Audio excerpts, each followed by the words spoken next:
کندھے پر رہ کر گرمی برسا رہا ہوگا، کوئی کسی کا مسائل حال نہیں ہوگا۔ اس محشر کی زمین پر یہ محبوب فرما رہے ہیں کہ جو بندہ ایک دن کے اندر 50 مرتبہ درود پڑھے گا میں اس کا مطلب۔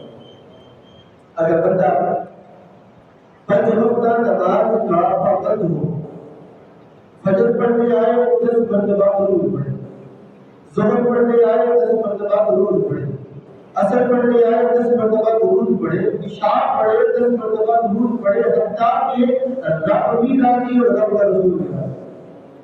بندہ اگر نمازوں کا عادی اور 50 مرتبہ درود پاک پڑھنے پر وقت نہیں لگتا، حضور گفتگو میں موبائل کے اندر،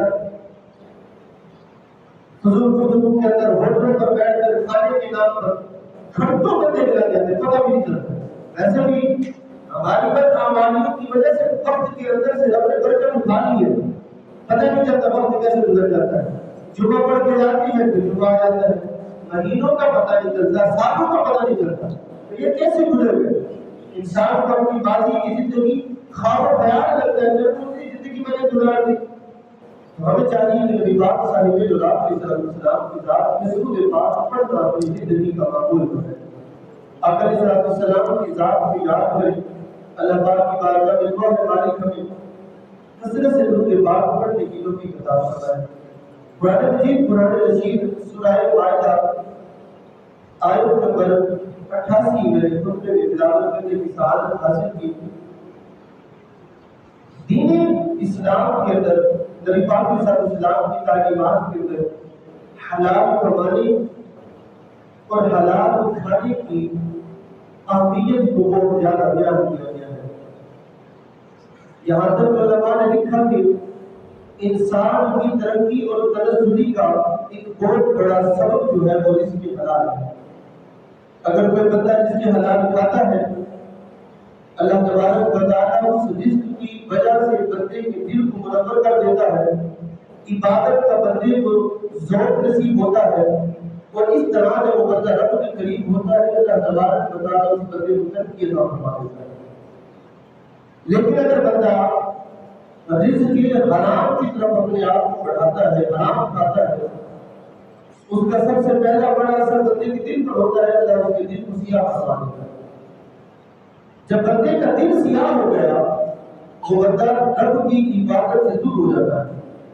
جس دل کے اندر رب کی عبادت کا ذوق نہیں ہے وہ بندہ رب کی بارگاہ میں کیسے آتے ہوگے؟ تو اس طرح آہستہ آہستہ وہ جب رب کی عبادت سے دور ہوتا ہے یہاں تک کہ وہ تجسس کی گڑھ کے اندر جا کے گر جاتا ہے، عذاب ہوتا ہے۔ حضرت عمر بن صالح رحمۃ اللہ علیہ کا واقعہ بڑا کمال کا بیان کیا ہے۔ دلیت الاولیاء کی کتاب کا نام اس کے اندر لکھا ہے۔ آپ حضرت امام احمد بن حنبل حنبلیوں کے امام ان کے پاس جاتے اور جا کے پوچھنے لگے، اے امام اللہ آپ رحم فرمائے، میں آپ سے یہ پوچھنے آیا ہوں دل نرم کیسے ہو؟ دل کی نرمی، دل کا نرم ہونا یہ رب کی بہت بڑی عطا ہے جو ہر کسی کو نصیب نہیں ہوتی۔ جب انسان کا دل سخت ہو جائے تو وہ اس قدر رب کی حدود کو اور اپنی رشتہ داریوں کو توڑ جاتا ہے جس سے گمان سے انسان کو بھی نہیں کر سکتا۔ پوچھ رہے ہیں کہ حضور بتائیں کہ یہ جو انسان کا دل ہے یہ نرم کیسے ہو؟ نرمی کی وجہ کیا ہے؟ کس کے لیے نرم ہوگا؟ تو آپ نے فرمایا کہ اے بیٹا اللہ تم پر رحم فرمائے، رزق کی حلال کھایا کرو، اللہ تمہارے دل کو نرم فرمائے۔ اور جب دل کی نرمی ملے گی، آپ دیکھیں ہمارے بزرگوں کی سیرت کو پڑھیں، جن کو رزق کی ترقی ملی ہے ان کو رب کی عبادت کا بڑا ذوق نصیب ہوا ہے۔ وہ پھر کہیں پہ لگا کہ نوافل بڑا کرتے تھے، ان کو عبادت کے اندر رزق نصیب ہوا ہے۔ اللہ تبارک و تعالیٰ اور آخرت کی دین کے بارے میں سن کر ان کی آنکھوں سے آنسو نکل جاتے تھے، رو پڑتے تھے۔ مگر اب قبر حشر کا بیان کریں بندہ آگے سے کہتے ہیں یا رسول اللہ، اس کی ایک وجہ ریزن ایک وجہ یہ ہے کہ دل جب سخت ہو جائے تو انسان یہ باتیں کرتا ہے۔ حالانکہ یہ آخرت کو حقیقت ہے کہ جس کو کوئی مانے یا نہ مانے کو نہیں۔ نبی پاک صاحب علیہ وسلم کی بارگاہ میں صحابہ کرام موجود تھے۔